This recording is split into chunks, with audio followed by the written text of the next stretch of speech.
When we wean on high frequency, we aim to review possible weaning on a regular basis. You don't want to unnecessarily continue ventilation. The earlier you extubate, the better. That's one of the advantages of keeping a low level of sedation.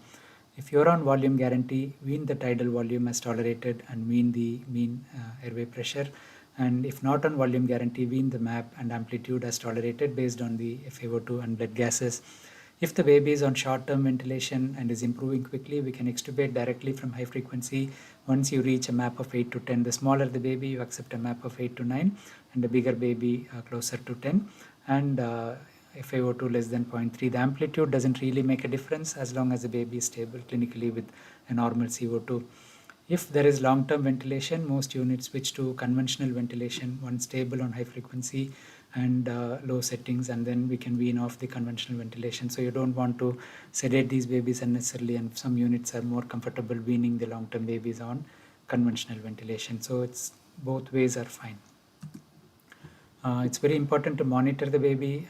So ventilatory parameters like frequency, tidal volume, amplitude, mean airway pressure, set and deliver tidal volume. If you're looking at the volume guarantee mode, it gives you an idea of the lung recruitment as well.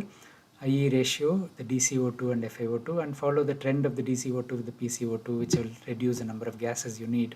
So you need blood gases, transcutaneous PO2, PCO2 as possible, saturation. And obviously you need chest x-ray to guide you. The rest of these parameters are not clinically that relevant because mostly it's experimental. Circulatory monitoring is very important. You look at the heart rate, systemic and arterial blood pressure, central venous pressure, and urine output. So repeat echo on regular basis if needed, especially if the baby is on inotropes. Have regular reviews of the fluid balance and urine output. Baby may need more fluid. Complications of high frequency relate to loss of lung recruitment. So we have to avoid secretions and attention to humidification. Avoid disconnection, so close suction is better. Overventilation has to be avoided as we discussed. Avoid low PCO2 with the risk of PVL. Close monitoring of PCO2 and use volume guarantee as possible.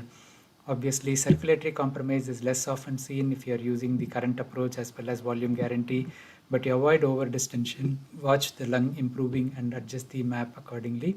Monitor the chest x-ray, especially in the acute stage of the disease at regular intervals. Ensure adequate circulatory filling and avoid excess sedation. We should use the echo and vasoactive medication appropriately.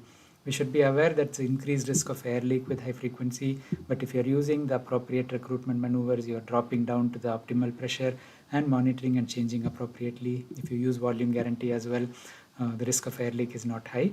And IVH risk is mainly because of the hemodynamic compromise in the acute phase. So if you're following the early suggested measures, the risk of IVH should be low. So the air leak and IVH risk shown in the studies was before the appropriate maneuvers were used. So hopefully we should see less of that even if you use high frequency more. In terms of troubleshooting, if there is hypoxia that indicates atelectasis, so increase the MAP and you can do a brief re-recruitment as we did with the recruitment stage. If there is overinflated lung causing hypoxia, drop in oxygen, this can impair the BP and impede the pulmonary blood flow with iatrogenic PPHN. So reduce the MAP, don't delay these changes, act quickly to diagnose. And you can reduce the frequency with IE ratio of 1:2 to avoid over distension.